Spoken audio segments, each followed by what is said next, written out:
नमस्कार साथियों, स्वागत है आप सभी का आपके अपने नए मंच exam preparation bye Gulia sir पर। मैं हूं आपका दोस्त और मेंटर गुलिया सर। आज का दिन मेरे लिए और आप सभी के लिए एक नई शुरुआत होने जा रहा है। हम सभी जानते हैं कि एसएससी की तैयारी के नाम पर बाजार में बहुत सा शोर है, बहुत सी किताबें हैं, लेकिन अक्सर छात्र भटक जाते हैं कि क्या पढ़ें, कहां से पढ़ें और कैसे पढ़ें। मेरा यह चैनल उन सभी छात्रों के लिए है जो मेहनत करने को तैयार हैं, बस उन्हें एक सही दिशा की तलाश है। हम इस चैनल पर सिर्फ रटाएंगे नहीं, बल्कि एग्जाम रेडी अप्रोच पर काम करेंगे। आज हमारी इस पहली वीडियो के अंदर हम एसएससी एमटीएस 2025 की एक महत्वपूर्ण शिफ्ट जिसके 25 क्वेश्चन हल करने वाले हैं। ये प्रश्न सिर्फ एक टेस्ट नहीं है, बल्कि ये हमारे अगले आने वाले दिनों के सफर की शुरुआत है। बहुत से छात्र हमसे पूछते हैं कि सर सिलेक्शन का शॉर्टकट क्या है। तो दोस्तों, सरकारी नौकरी का कोई शॉर्टकट नहीं होता, लेकिन एक स्मार्ट रास्ता जरूर होता है, और वो है पीवाईक्यूज यानी कि प्रीवियस ईयर्स क्वेश्चंस। तो हमारी रणनीति क्या होगी? हम सिर्फ यह नहीं देखेंगे कि इसका सही उत्तर क्या होगा, लेकिन हम ये देखेंगे कि बाकी तीन विकल्प जो हैं वो गलत क्यों हैं। हम सबसे पहले एसएससी एमटीएस से शुरुआत करने वाले हैं, फिर धीरे धीरे लेवल को अप करेंगे, यानी कि सीजीएल और सीएचएसएल तक जाएंगे। इससे आपका बेस इतना मजबूत हो जाएगा कि कोई भी एग्जाम आपसे वंचित नहीं रहेगा। कंसिस्टेंसी की बात करें तो हम रोजाना आपसे जुड़ेंगे, ये मेरा वादा है। अगर आप मेरे साथ जुड़े रहे तो आने वाले 3 महीनों में आपकी जो जनरल अवेयरनेस है और आपकी जो तैयारी है उसका लेवल पूरी तरह से बदल जाएगा, क्योंकि सभी पीवाईक्यूज जो कि पिछले वर्षों में अभी तक हुए हैं, सभी हम daily step by step complete करेंगे। आज की वीडियो में 2025 का जो एग्जाम हुआ था उसकी पहली शिफ्ट यानी कि 4 फरवरी 2026 को जो शिफ्ट थी उसका आपको 25 क्वेश्चन हूबहू आपको इस क्लास के अंदर देखने को मिलेंगे। कॉपी और पेन निकाल लीजिएगा, क्योंकि आज की जो क्लास है इसी से नोट्स बनने स्टार्ट हो जाएंगे। टॉप 25 क्वेश्चन करेंगे। अगर आप 18 प्लस क्वेश्चन इसके अंदर सही करते हैं तो समझना आपकी तैयारी बेहतरीन है। अगर 18 से कम आपके क्वेश्चन रहते हैं तो आपको तैयारी की बहुत ज्यादा जरूरत है। तो बने रहिए हमारे साथ, चैनल को सब्सक्राइब जरूर कर लेना, क्योंकि दिल्ली में आपके लिए ऐसे ही प्रैक्टिस सेट लेकर आने का काम करूंगा, जिसके अंदर हूबहू वही क्वेश्चन जो कि एग्जाम में बार बार रिपीटेड होते हैं और एग्जाम में पूछे गए स्ट्रिक विश्लेषण, 100 ट्रिक्स आसान भाषा में आपको देखने को मिलेंगे। सभी क्वेश्चन का संपूर्ण समाधान यहाँ पर आपको दिया जाएगा। तो सबसे पहला हमारा क्वेश्चन यहाँ पर रहेगा, आप देख सकते हैं शिफ्ट तीसरी 4 फरवरी 2026 का ये एग्जाम रहने वाला है, जिसके अंदर टॉप 25 जो भी क्वेश्चंस पूछे गए थे आपको इसके अंदर देखने को मिलेंगे। तो पहला आपका यहाँ पर क्वेश्चन होगा, कोलाइड में विलेय जैसे घटक या प्रक्षिप्त कण डैश बनाते हैं। तो क्या बनाते हैं? आप देख सकते हैं पहले क्वेश्चन का ऑप्शन है आपके पास विलायक, प्रक्षिप्त प्रावस्था, सतत प्रावस्था या विलयन प्रावस्था। तो कोलाइड में विलेय जैसे घटक या प्रक्षिप्त कण क्या बनाते हैं? तो आपका यहाँ पे राइट आंसर हो जाएगा ऑप्शन बी, प्रक्षिप्त प्रावस्था। तो क्या होती है प्रक्षिप्त प्रावस्था? तो इसे आप ऐसे समझ सकते हैं दोस्तों, जैसे दूध के अंदर जो वसा के कण होते हैं उसी को प्रक्षिप्त प्रावस्था का रूप दिया जाता है। चलते हैं अगले प्रश्न की तरफ। अगर कोई भी क्वेश्चन आपको समझ में नहीं आए तो आप कमेंट सेक्शन के माध्यम से पूछ सकते हैं। नेक्स्ट आपका क्वेश्चन होगा कि हिरण्यगर्भ शब्द का अर्थ क्या होता है? जो हिरण्यगर्भ शब्द है इसका अर्थ क्या होता है? तो आपके ऑप्शन आपके सामने हैं, 5 सेकंड का आपके पास समय है, आप कमेंट सेक्शन के अंदर इसका जवाब भी दे सकते हैं। तो कौन सा उत्तर सही होगा इसका? तो आपका राइट आंसर होगा ऑप्शन बी, सोने का गर्भ। हिरण्यगर्भ का मतलब होता है सोने का गर्भ। प्राचीन काल में जो राजा है वो अपनी क्षत्रिय स्थिति को, यानी कि जो राजा ताकतवर होता था वो अपनी स्थिति को पुख्ता करने के लिए, यानी कि साबित करने के लिए सोने के पात्र से अनुष्ठान करता था। अनुष्ठान यानी कि यज्ञ करता था, उसी को हिरण्यगर्भ बोला जाता है, यानी कि सोने का गर्भ। अगला प्रश्न है, रजिया सुल्तान को किस वर्ष में सिंहासन से हटा दिया गया? तो रजिया सुल्तान को किस वर्ष हटाया गया था सिंहासन से? तो आपके ऑप्शन आपके सामने हैं, सही उत्तर आप बताइएगा कि रजिया सुल्तान को किस वर्ष सिंहासन से हटाया था। तो आपका राइट आंसर होगा ऑप्शन ए, 1240 में रजिया सुल्तान को सिंहासन से हटना पड़ा, क्योंकि राजनीतिक षड्यंत्रों का वो शिकार हो गई थी। इसी कारण से 1240 के अंदर उनको सिंहासन से हटना पड़ा। रजिया सुल्तान कौन थी? तो वह भारत की या दिल्ली की पहली महिला सुल्तान थी। अगला प्रश्न आपका, निम्नलिखित में से कौन सी पंचवर्षीय योजना भारत की संरचनात्मक समायोजन नीतियों की शुरुआत के बाद क्या योजना शुरू की गई थी? तो कौन सी पंचवर्षीय योजना थी? तो आप देख सकते हैं आपके ऑप्शन है। तो राइट आंसर की बात करें तो ऑप्शन डी यहां पर रहेगा, 8वीं पंचवर्षीय योजना। विस्तार से समझे इसको। तो 1991 के अंदर आर्थिक सुधारों के बाद भारत ने अपनी 8वीं पंचवर्षीय योजना वैश्वीकरण और निजीकरण को बढ़ावा दिया था। कब दिया था?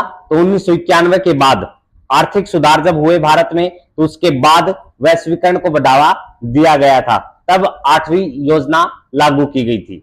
इसके बाद नेक्स्ट क्वेश्चन होगा आपका, निम्नलिखित में से किस दार्शनिक का जन्म 11वीं शताब्दी में तमिलनाडु के अंदर हुआ? तो किस दार्शनिक का जन्म हुआ था तमिलनाडु के अंदर? तो आप देख सकते हैं आपके ऑप्शन है चैतन्य, रामानुज, शंकर या नामदेव। तो करेक्ट आंसर आप जरूर बताइएगा। अभी तक आपने कितने क्वेश्चन सही किए हैं वो भी एक बार कमेंट में लिख दीजिएगा। टॉप 25 क्वेश्चन इस वीडियो के अंदर हम कर रहे हैं। तो क्वेश्चन नंबर 45 का सही उत्तर होगा आपका ऑप्शन बी, रामानुज। क्या उत्तर होगा? रामानुज आपका सही उत्तर होगा। इनका जन्म 11वीं शताब्दी के अंदर हुआ था, तमिलनाडु के अंदर हुआ था। ठीक है। और इन्होंने विशिष्टाद्वैत का सिद्धांत दिया। किस चीज का सिद्धांत दिया था? तो विशिष्टाद्वैत का सिद्धांत रामानुजाचार्य के द्वारा दिया गया है, जो कि सीजीएल के अंदर डायरेक्ट क्वेश्चन आते हैं कि विशिष्टाद्वैत का सिद्धांत किसके द्वारा दिया गया? तो रामानुजाचार्य के द्वारा दिया गया था। इसी क्रम में आगे बढ़ते हैं। अपना नेक्स्ट क्वेश्चन रहेगा, निम्नलिखित में से कौन सी वायुमंडल की परत रेडियो संचार में मदद करती है? तो कौन सी परत करती है रेडियो संचार में मदद? तो आपका राइट आंसर होगा ऑप्शन डी, बाह्य वायुमंडल जो है रेडियो संचार में मदद करती है। डिटेल में समझें तो रेडियो तरंगे जो है बाहर की तरफ जाती हैं। ठीक है, पृथ्वी से बाहर की तरफ रेडियो तरंगे जाती हैं, और बाह्य वायुमंडल जिसको एक्सोस्फेयर कहा जाता है कि परतों से टकरा करके वापस आती है, जिससे संचार संभव होता है। तो बाह्य वायुमंडल ही रेडियो संचार में मदद करता है। अगला प्रश्न होगा, छठी और चौथी शताब्दी ईसा पूर्व के बीच की समयावधि डैश के उदय से जुड़ी है? तो किसके उदय से जुड़ी है छठी और चौथी शताब्दी? तो आपका राइट आंसर होगा इसका मगध। ऑप्शन ए इसका सही उत्तर होगा। मगध के उदय से जुड़ी है छठी और चौथी शताब्दी। इसके बारे में डिटेल से समझें तो रामानुजाचार्य भक्ति आंदोलन के बड़े स्तंभ थे। किस आंदोलन के स्तंभ थे? तो भक्ति आंदोलन के बड़े खंभे के रूप में माना जाता है रामानुजाचार्य को। विस्तार से समझें तो जो छठी और चौथी शताब्दी है उसका जो उत्कर्ष है मगध का माना जाएगा, जब बिंबिसार और अजातशत्रु जैसे राजाओं ने इसे शक्तिशाली बनाया था। कौन कौन से राजा हुए थे उस समय? तो बिंबिसार और अजातशत्रु। ये क्वेश्चन याद रखना, काफी बार एग्जाम में रिपीटेड हुआ है। अगला प्रश्न आपका, नौरता किस क्षेत्र में किया जाता है? तो नौरता जो नृत्य है किस क्षेत्र का प्रसिद्ध है? आप ऑप्शन देख सकते हैं और करेक्ट आंसर गैस करें। ठीक है, और अभी तक आपने कितने सही क्वेश्चन किए हैं वो भी एक बार जरूर बताएं कमेंट सेक्शन के अंदर। तो आपका सही उत्तर की बात करते हैं इसका, तो ऑप्शन डी सही उत्तर होगा। नौरता जो है बुंदेलखंड का एक पारंपरिक लोक नृत्य है। कहां का पारंपरिक लोक नृत्य है?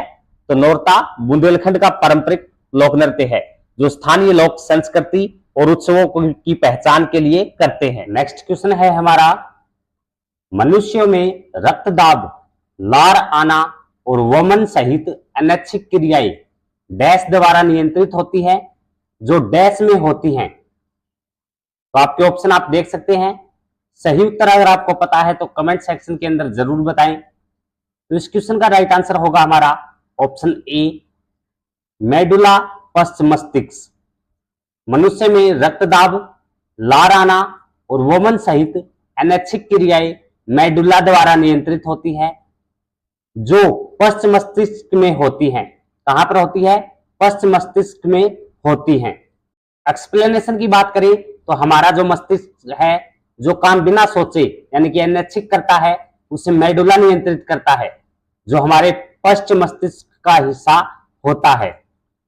अगला प्रश्न है, निम्नलिखित में से कौन सा त्योहार केंद्र शासित प्रदेश लद्दाख में मनाया जाता है? तो इनमें से कौन सा त्योहार है जो कि केंद्र शासित प्रदेश लद्दाख में मनाया जाता है? आपके ऑप्शन आप देख सकते हैं, तो सही उत्तर का चयन कीजिएगा। तो सही उत्तर होगा आपका ऑप्शन सी, युरुकावत। एक ऐसा त्योहार है जो केंद्र शासित प्रदेश लद्दाख के अंदर मनाया जाता है। ऐसे क्वेश्चन बार बार एसएससी रिपीट करती है। एमटीएस के अंदर आपको बार बार ये क्वेश्चन देखने को मिल जाएगा। ये थर्ड शिफ्ट का है 2025 के अंदर, ठीक है। अभी जो पीछे एग्जाम हुआ था, जो कि 2025 बैच का था, और 2026 फरवरी के अंदर एग्जाम हुआ था, उसके अंदर ये क्वेश्चन पूछा गया है कि केंद्र शासित प्रदेश लद्दाख में कौन सा त्योहार मनाया जाता है, ठीक है। स्पष्टीकरण की बात करें तो युरुकावत लद्दाख की संस्कृति और स्थानीय परंपरा का एक प्रमुख हिस्सा माना जाता है। नेक्स्ट क्वेश्चन हमारा, हिमाचल प्रदेश में कौन सी झील बैसाखी उत्सव से जुड़ी है? तो कौन सी झील है जो कि बैसाखी उत्सव से जुड़ी हुई है? तो आपका इसका राइट आंसर हो जाएगा रिवाल्सर झील। कौन सी झील है? रिवाल्सर झील। इसके एक्सप्लेनेशन की बात करते हैं तो हिमाचल प्रदेश की रिवाल्सर झील न केवल सुंदर है, बल्कि बैसाखी के समय यहां बहुत बड़ा धार्मिक मेला भी लगता है। अगला प्रश्न आप देख सकते हैं, निम्नलिखित में से किस वर्ष में जम्मू और कश्मीर में जनगणना नहीं की गई थी? तो जनगणना किस वर्ष में नहीं की गई थी जम्मू और कश्मीर के अंदर? बाकी पूरे भारत के अंदर जनगणना हुई थी, सिर्फ जम्मू और कश्मीर में नहीं हुई। तो आपका राइट आंसर होगा इसके अंदर ऑप्शन बी, 1991 के अंदर। जम्मू कश्मीर में अशांति और सुरक्षा कारणों से वहां जनगणना का कार्य नहीं हो पाया था 1991 के अंदर। अगला प्रश्न आपका, अंतरराष्ट्रीय अंतरिक्ष स्टेशन कब शुरू किया गया था? किस सन में शुरू हुआ था अंतरराष्ट्रीय अंतरिक्ष स्टेशन यानी कि ISS? कब शुरू हुआ? तो आपका राइट आंसर होगा ऑप्शन सी, 1998 में। तो अंतरराष्ट्रीय अंतरिक्ष स्टेशन ISS एक बहुत बड़ी अंतरराष्ट्रीय उपलब्धि है जिसका काम 1998 से शुरू किया गया था। अगला प्रश्न आपका, अंतरराष्ट्रीय अंतरिक्ष स्टेशन डैश डिग्री के कक्षीय नति पर पश्चिम से पूर्व की ओर यात्रा करता है? तो किस डिग्री पर पश्चिम से पूर्व की ओर यात्रा करता है अंतरिक्ष स्टेशन? तो इसका राइट आंसर होगा आपका ऑप्शन ए, 51.6 डिग्री के कक्षीय नति पर पश्चिम से पूर्व की ओर यात्रा करता है। पृथ्वी का चक्कर जो है 51.6 डिग्री के कक्षीय झुकाव ऑर्बिटल इंक्लिनेशन पर लगाता है। यह डेटा एग्जाम के लिए बहुत ही महत्वपूर्ण है। अगला प्रश्न होगा आपका, 1930 में डैश ने दमित वर्ग एसोसिएशन की स्थापना की? तो 1930 के अंदर दमित वर्ग की स्थापना हुई थी। किसने की थी वो आप बताइएगा। तो आंसर आप इसका देख सकते हैं, ऑप्शन बी सही उत्तर होगा, BR अम्बेडकर के द्वारा की गई थी। डिप्रेस्ड क्लासेस एसोसिएशन, दमित वर्ग जिसको बोला जाता है, इसकी स्थापना 1930 में किसके द्वारा की गई थी? डॉक्टर भीमराव अंबेडकर के द्वारा। अगला प्रश्न है, मई 2025 में विकसित भार्गवास्त्र प्रणाली का प्राथमिक उद्देश्य क्या था? तो भार्गवास्त्र प्रणाली का प्राथमिक उद्देश्य क्या था जो कि मई 2025 में विकसित हुई थी? तो इसका राइट आंसर होगा ऑप्शन बी, झुंड ड्रोन खतरों का मुकाबला। तो भार्गवास्त्र प्रणाली का मुख्य उद्देश्य क्या था? झुंड ड्रोन खतरों का मुकाबला करना। एक्सप्लेनेशन की बात करते हैं तो यह सुरक्षा प्रणाली आधुनिक ड्रोन हमलों, विशेषकर स्वाम ड्रोन से रक्षा करने के लिए बनाई गई थी। स्वाम ड्रोन से रक्षा करने के लिए झुंड ड्रोन खतरों का मुकाबला नामक भार्गवास्त्र प्रणाली विकसित की गई थी मई 2025 के अंदर। ये काफी इंपॉर्टेंट क्वेश्चन है। नेक्स्ट आपका क्वेश्चन होगा, डैश एक विक्षोभ है जो किसी माध्यम में तब संचारित होता है जब माध्यम के कण पड़ोसी कणों को गति में लाते हैं। तो इसका आपका राइट आंसर होगा ऑप्शन बी, तरंग एक विक्षोभ है जो किसी माध्यम में तब संचारित होता है जब माध्यम के कण पड़ोसी कणों को गति में लाते हैं। इसकी स्पष्टीकरण की बात करें तो तरंग जिसको वेव बोलते हैं ऊर्जा का एक माध्यम से दूसरे माध्यम तक जाना, जिसमें माध्यम के कण खुद आगे नहीं जाते, बस हिलते रहते हैं। अगला प्रश्न होगा आपका, यूरोपीय अंतरिक्ष एजेंसी के एनविजन मिशन का उद्देश्य किस ग्रह का अन्वेषण करना है? यूरोपीय अंतरिक्ष एजेंसी जो है एनविजन मिशन, उसका उद्देश्य किस ग्रह का अन्वेषण करना होगा? तो आपका राइट आंसर होगा इसका ऑप्शन बी, शुक्र ग्रह का अन्वेषण करना ही असली उद्देश्य है एनविजन मिशन का। तो एनविजन मिशन वेनस ग्रह की सतह है और उसके वातावरण की गहराई का अध्ययन करने के लिए रखा गया है। अगला प्रश्न आपका होगा, वास्तविक सकल देशीय उत्पाद, जिसको जीडीपी बोला जाता है, की गणना इस प्रकार की जाती है कि वस्तुओं और सेवाओं का मूल्यांकन डैश पर किया जाता है। तो जीडीपी की गणना किस प्रकार की जाती है? तो आपका राइट आंसर होगा ऑप्शन ए, कीमतों के कुछ स्थिर समुच्चय पर की जाती है, जिससे वस्तुओं और सेवाओं का मूल्यांकन किया जाता है। वास्तविक जीडीपी की तुलना हमेशा एक बेस ईयर यानी कि स्थिर कीमतों से की जाती है, ताकि महंगाई का प्रभाव न बढ़े। अगला प्रश्न होगा, रूहर कोयला क्षेत्र निम्नलिखित में से किस देश में है? तो रूहर कोयला क्षेत्र काफी इंपॉर्टेंट क्वेश्चन है, किस देश में है? तो आपका राइट आंसर होगा ऑप्शन ए, जर्मनी के अंदर है रूहर कोयला क्षेत्र। रूहर कोयला क्षेत्र जर्मनी का सबसे महत्वपूर्ण और प्रसिद्ध औद्योगिक क्षेत्र माना जाता है। अगला प्रश्न होगा आपका, निजीकरण के संदर्भ में पूर्ण विकेंद्रीकरण का अर्थ क्या है? तो निजीकरण के संदर्भ में पूर्ण विकेंद्रीकरण का अर्थ क्या होगा? तो आपका राइट आंसर होगा ऑप्शन ए, सार्वजनिक उद्यम के स्वामित्व का 100% निजी क्षेत्र को हस्तांतरित करना। स्पष्टीकरण की बात करें तो जब सरकार अपनी पूरी जिम्मेदारी और स्वामित्व निजी क्षेत्र को सौंप देती है, जो सरकार होती है जब अपनी पूरी जानकारी जो है प्राइवेट सेक्टर को सौंप देती है, तो इसे ही पूर्ण विकेंद्रीकरण कहा गया है। विकेंद्रीकरण क्या होता है? जब सरकार अपना कोई भी हिस्सा प्राइवेट सेक्टर को सुपुर्द कर देता है, यानी कि सौंप देता है, उसका मालिक प्राइवेट सेक्टर वाला इंसान बन जाता है, तो उसको विकेंद्रीकरण कहा गया है। अगला प्रश्न होगा आपका, सरोजिनी नायडू द्वारा लिखित और 1905 में प्रकाशित कविताओं की कौन सी पुस्तक थी? तो सीधा सा क्वेश्चन है, 1905 के अंदर सरोजिनी नायडू द्वारा कौन सी पुस्तक लिखी गई थी? तो आपका राइट आंसर होगा ऑप्शन डी। अगला प्रश्न है कि एकतस्सो महादेव मंदिर को डैश के नाम से भी जाना जाता है। एकतस्सो महादेव मंदिर दूसरे किस नाम से जाना जाता है? तो राइट आंसर होगा आपका ऑप्शन ए, 64 योगिनी मंदिर के नाम से भी जाना जाता है। द गोल्डन थ्रेशोल्ड, जो कि सरोजिनी नायडू ने 1905 में लिखी थी, जिसके अंदर कविताएं हैं। तो सरोजिनी नायडू, जिसको भारत कोकिला कहा जाता है, द गोल्डन थ्रेशोल्ड उनकी सबसे प्रसिद्ध कविताओं का संग्रह है। तो इसके एक्सप्लेनेशन की बात करें तो मंदिरों के कई स्थानीय नाम होते हैं। 64 योगिनी मंदिर को ही स्थानीय लोग जो है एक त्रस्सो, यहाँ पर एक तस्सो भी आप देख सकते हो और एक त्रस्सो भी इसको बोलते हैं। तो स्थानीय लोगों के द्वारा दिया गया नाम है एक तस्सो महादेव मंदिर। नेक्स्ट आपका क्वेश्चन होगा कि प्रारंभिक गुफा स्थापत्य कला का एक विशिष्ट उदाहरण डैश की बराबर पहाड़ियों में स्थित लोमस ऋषि गुफा स्थित है। तो इसका राइट आंसर होगा आपका ऑप्शन डी, बिहार। प्रारंभिक गुफा स्थापत्य कला का एक विशिष्ट उदाहरण बिहार की जो बराबर पहाड़ियों में स्थित लोमस ऋषि गुफा है। तो इसके स्पष्टीकरण की बात करें तो बिहार की बराबर गुफाएं मौर्य काल की वास्तुकला का सबसे बेहतरीन नमूना माना जाता है, जिसमें लोमस ऋषि की गुफा प्रमुख है। नेक्स्ट और आज की वीडियो का अंतिम क्वेश्चन, ठुमरी के संदर्भ में निम्नलिखित में से कौन सा कथन सही है? तो ठुमरी के संदर्भ में कौन सा कथन सही है? इस क्वेश्चन के अंदर सही तरीके से डिटेल नहीं लिखी गई है, तो इसको आप काट सकते हैं।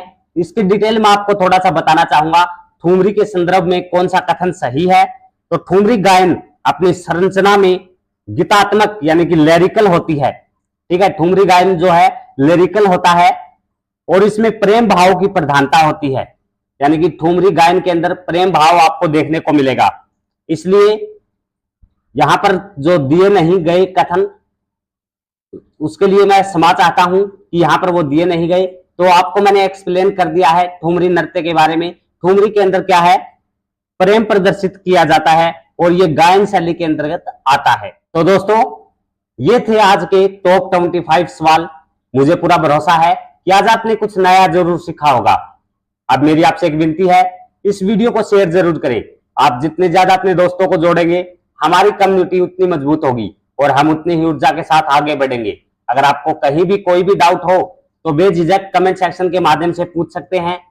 मैं खुद आपके हर एक कमेंट को पढ़ता हूं और आपकी समस्याओं को सुलझाने के लिए यहां खड़ा हूं।